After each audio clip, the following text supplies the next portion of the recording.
नाज़रीन, कुछ आंतरिक खबरें हैं आपके सामने रख देते हैं। पाकिस्तान और इंडिया की जो डेवलपमेंट्स हैं उन्हें रिपोर्ट करेंगे, सबसे बड़ी खबर बनी हुई है। और कुछ बैनुल अक़वामी तौर पर पाकिस्तान और इंडिया के ताल्लुकात को लेकर ऐसी डेवलपमेंट हो गई हैं, ये चंद हफ्तों या महीनों तक महदूद नहीं है, बल्कि ये सदियों तक या कई सालों तक ये कम अज कम याद रखी जाएंगी। और आने वाले टाइम में जो फॉरेन पॉलिसी होगी वो आप देखेंगे, या इस खित्ते की जो पॉलिसी होगी, पॉलिटिक्स होगी, वो इन्हीं सारी डेवलपमेंट को देखते हुए होगी और इन्हीं सारी डेवलपमेंट के साथ आगे बढ़ेगी। पाकिस्तान में अभी से चंद घंटे पहले या आज के दिन में ही एक तजुर्बा किया गया है और अब्दाली मिसाइल पाकिस्तान की फिजाओं में नजर आया है। अब्दाली की जो गन गरज है वो गुजरात में कसाई, जो गुजरात का कसाई है मोदी, और वहां पर जो वार मोंगर्स हैं उन्हें सुनाई दी है, बल्कि जोर से लगा है। ये अब्दाली मिसाइल का कामयाब तजुर्बा देख लें।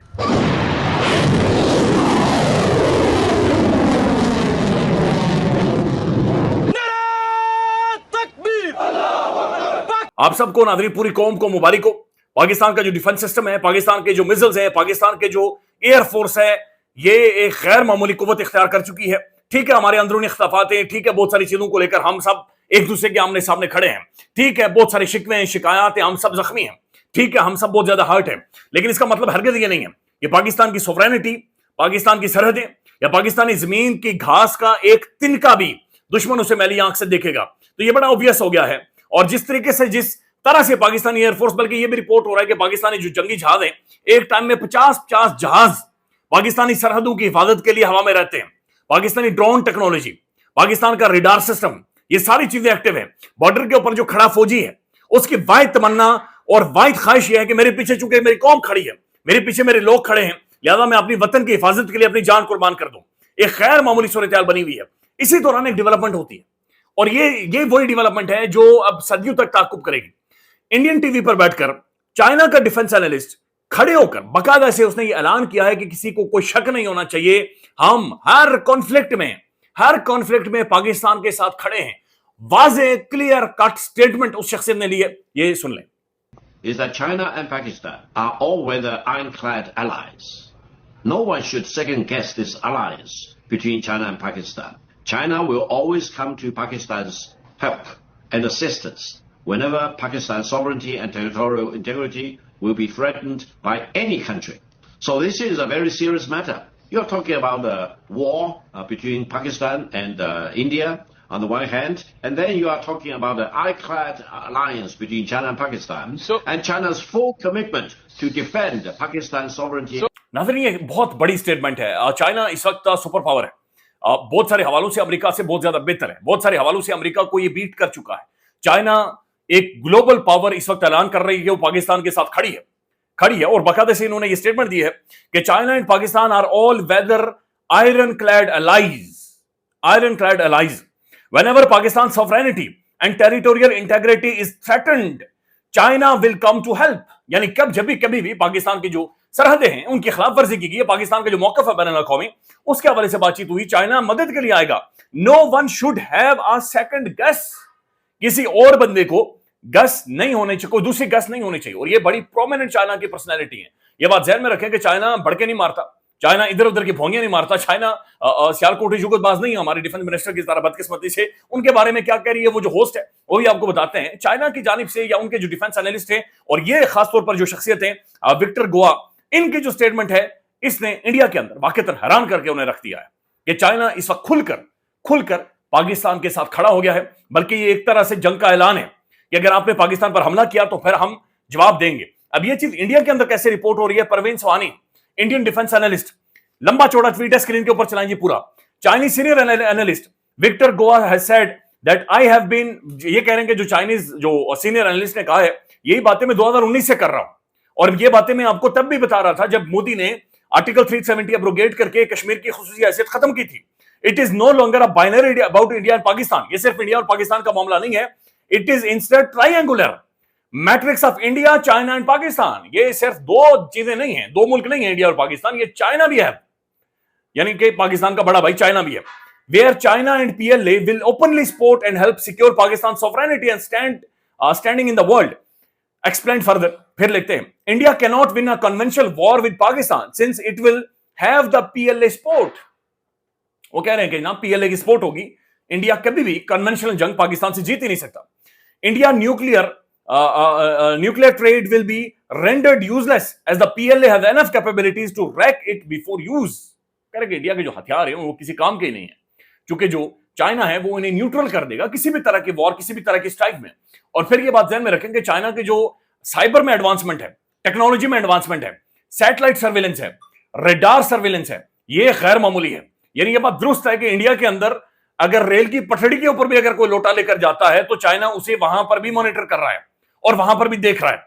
इसी वजह से पाकिस्तान को एक एज हासिल है कि पाकिस्तान इंडिया के अंदर राफेल तैयारी है, कोई भी इंडियन डिफेंस के हवाले से जो आलात हैं या टेक्नोलॉजीज हैं या जंगी चीजें मूव करती हैं, पाकिस्तान को यहां पर पहले से पता होता है। और हालिया जो 4 रेडार पाकिस्तानी बॉर्डर की तरफ आ रहे थे, 5 मिनट तक उन्हें जैम किया गया, उनके सिस्टम, उनका राब्ता जादू का आपस में खत्म किया गया।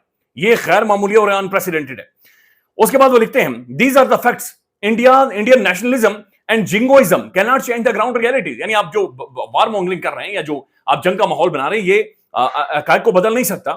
माई saying this does not make me anti national but make the Indian veterans. वो कह रहे हैं कि जनाब मुझे बराए मेहरबानी इंडिया मुखालिफ या ना समझे, या मैं इंडिया मुखालिफ नहीं हूं, मैं आपको हकायक है और वो हकायक बता रहा हूं। और नीचे उन्होंने बाकायदा से वो वीडियो शेयर की हुई है जहां पर वो गुफ्तगू कर रहा है और बातचीत कर रहा है, और ये मैसिवली शेयर हो रही है, इसके ऊपर गुफ्तगू हो रही है और इसके ऊपर बातचीत हो रही है। नाज़रीन, ये बात सिर्फ यहां पर खत्म नहीं होती, बल्कि बहुत सारे और किस्से भी निकलकर सामने आ रहे हैं। अब जो क्लिंटन के टाइम में 36 में इंडिया ने किया था और उस वक्त पाकिस्तान के ऊपर ब्लेम किया था, ये इंडिया के अंदर with in India lieutenant general KS. Gill जो उस इन्वेस्टिगेशन का हिस्सा थे, उन्होंने साफी को क्या बताया। ये इंडिया उस वक्त यानी आज से 2 दहाइयां पहले इंडिया ने क्लिंटन के वक्त में, और इस वक्त यहां पर जेडी विंस था, बट दैट टाइम क्लिंटन के वक्त में क्या किया था, ये सुन लें। Expose the BJP government and BJP government wanted to tell Clinton जे की हो रहा पाकिस्तान के खिलाफ प्रोपेगेंडा करना सी कि देखो पाकिस्तान की कर रहा है, पाकिस्तान ने साढ़े सिख लाइन अप करके मार। अब बकायदा से जो हकायक निकल सामने आ रहे हैं, ये 2000 में जो 36 मैसाकर इंडिया ने किया था, उस दौरान जो क्लिंटन आए और उन्होंने जो गुफ्तगू की, बाद में वो इंडियन रिकॉर्ड के अंदर से निकाल दी गई। यही बाकायदा से एक पैराग्राफ जो क्लिंटन ने कहा वो इंडियन रिकॉर्ड के अंदर से निकाल दिया गया। और उस वक्त जो पैराग्राफ निकाला गया है, वो पैराग्राफ क्या, जो सेंसिटिव पैराग्राफ निकाला गया है, पोर्शन डिलीट किया गया, वो क्या था। During his visit the report noted that the publisher did not issue any disclaimer about the omission raising concern over the silent censorship. और उस वक्त क्लिंटन ने यह कहा था कि असल में जो 36 में हुआ है, ये इंडिया ने खुद किया है पाकिस्तान को ब्लेम करने के लिए। यानी अमेरिका उस वक्त जानता था, सीआईए उस वक्त जानती थी, अमेरिकन इंटेलिजेंस उस वक्त जानती थी कि ये असल में क्या किया गया। और आज जेडी विंस और अमेरिकन इंटेलिजेंस और अमेरिकन सारी अथॉरिटीज, एजेंसीज जानती हैं कि ये पहलगाम के अंदर क्या हुआ है। ऐसे टाइम में जेडी विंस बाकायदा से हल्लाशेरी दे रहा है और ऐसे टाइम में चाइना खड़ा है। यह बात ध्यान में रखेंगे, it's high time to realise कि चाइना किस तरीके से पाकिस्तान के साथ खड़ा है। और अमेरिका ने 76 सालों में पाकिस्तान को दहशतगर्दी, इकोनॉमिक एक्सप्लॉइट किया, हिटमैन का इस्तेमाल किया, रिजीम चेंज पाकिस्तान के अंदर की, पाकिस्तान के साबिक वजीर आजम के साथ धजियां खान की उड़ाई गई। अमेरिका खामोश रहा, बिल्कुल मुंह उसने सीए रखा, बल्कि सपोर्ट करता रहा। पाकिस्तान के अंदर जो ह्यूमन राइट अब्यूज होता रहा, अमेरिकन जो एक हुकूमत रही है, रिजीम रही है, वो सपोर्ट करती रही इन सारे हालात की और मामला की। इट्स हाई टाइम टू सी कि चाइना पाकिस्तान के अंदर बहुत सारे मामला को कैसे देख रहा है और अमेरिका कैसे देख रहा है। इन सारी चीजों की समझ होनी चाहिए, इन सारी चीजों को देखना भी चाहिए, अंडरस्टैंड भी करना चाहिए। नाज़रीन, ख्वाजा आसिफ ने जो स्टेटमेंट दी है कि अगर कोई भी तामीरात इंडिया ने की, जो पानी बंद करने के लिए डैम तामीर किया, हम उन्हें मारेंगे, तबाह कर देंगे, हम मिसाइल स्ट्राइक करेंगे। इस पर इंडियन मीडिया कैसे रिपोर्ट कर रहा है, ये सुन लें। रक्षा मंत्री ख्वाजा आसिफ ने हिंदुस्तान को सीधी धमकी दी है।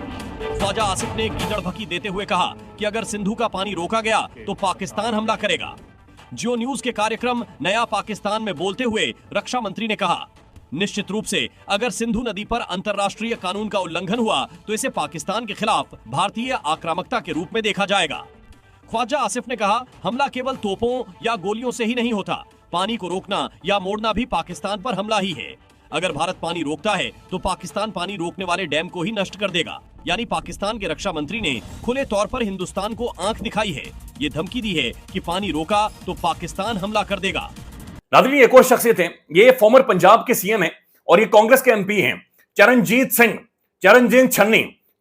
छन्नी क्या कहते हैं, ये सुन लें आप। हमारे देश में आकर कोई बम गिरे पता नहीं चलेगा। कहते जी पाकिस्तान में हमने सर्जिकल स्ट्राइक किए थे, कोई कुछ नहीं हुआ, कहीं नहीं दिखे सर्जिकल स्ट्राइक, किसी को नहीं पता चला। लेकिन आज देश के लोगों के जरूरत है उनके जख्मों पे मल्लम लगाने की। हम डिमांड करते हैं कि भैया कुछ करो, बताओ देश को कौन है आदमी और उनको सजा दो। नाज़रीन, एक और स्टेटमेंट बांग्लादेश की जानिब से आई है और बाकायदा से उसकी वीडियो मौजूद है। If India attack Pakistan we will have to occupy 7 states of the India. Bangladeshi government ये कह रही है कि अगर पाकिस्तान पर अटैक करता है इंडिया, तो हम इंडिया की 7 स्टेट्स 7 सिस्टर्स के ऊपर बाकायदा से वो कह रहे हैं हम उन्हें उन पर ऑक्यूपाई करेंगे। मुशाहिद हुसैन सैयद साहब लिखते हैं, India takes pride in the breaking of the Pakistan and creation of Bangladesh. India फख्र महसूस करता है, बल्कि इस गुंडे ने, मोदी ने, जो गुंडा है, इस गुंडे ने यह कहा था कि हमने पाकिस्तान तोड़ा है और बांग्लादेश में जाकर कहा था। मुशाहिद हुसैन सैयद साहब कहते हैं, now Bangladesh ex general is calling for the breakup of the India and Bangladesh occupying 7 northern states of the India, a region with long standing insurgencies, Nagaland, Mizoram, Manipur, etc.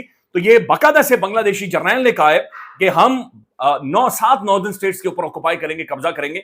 बड़ी क्लियर और वाज़ेह तौर पर उनकी स्टेटमेंट है। तो ये मोदी के लिए और ज्यादा मसला और परेशानी बन गई है। नाज़रीन, एक और स्टेटमेंट है, ये देख लें। ये ख्वाजा आसिफ साहब ने जो एक जाकर बैनुल अक़वामी चलात मारी थी, जहां पर उन्होंने कहा था कि हम किराए के दहशतगर्दी करवाते हैं। इस पर वो जो एंकर है, जो इंटरव्यू कर रही थी, वो बता रही है कि मेरा मुंह खुला का खुला रह गया। वो कह रही हिस्ट्री बन गई है, ये तारीख बन गई है। ख्वाजा आसिफ ने एडमिट कर रही है, पहला बंदा बन गया दुनिया में जो मान गया है कि हम दहशतगर्दी करवाते हैं। ये सुन लें। You do admit, sir, that Pakistan has had a long history of backing and supporting and training and funding these terrorist organizations.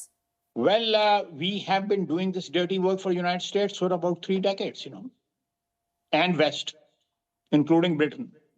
नाज़रीन, एक वीडियो आ रही है फयाजुल हसन चौहान साहब की, पाकिस्तान के इंटरनल अफेयर्स हैं।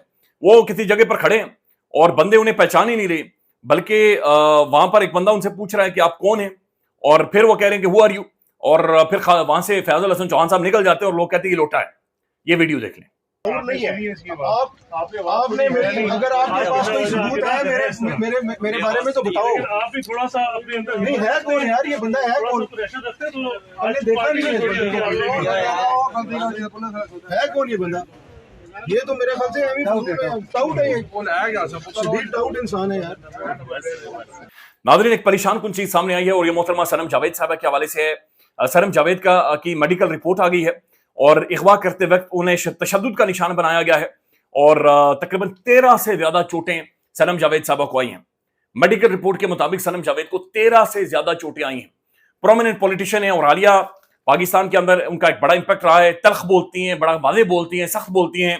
बड़ी लंबी उन्होंने कैद काटी है और बड़ी बहादुरी और दिलेरी के साथ कैद काटी है। उनकी बच्चियां रुली हैं, उनकी फैमिली रुली है, लेकिन वो आज भी इमरान खान के साथ खड़ी हैं। अफसोसनाक, बहुत अफसोसनाक है। अल्लाह हाफिज।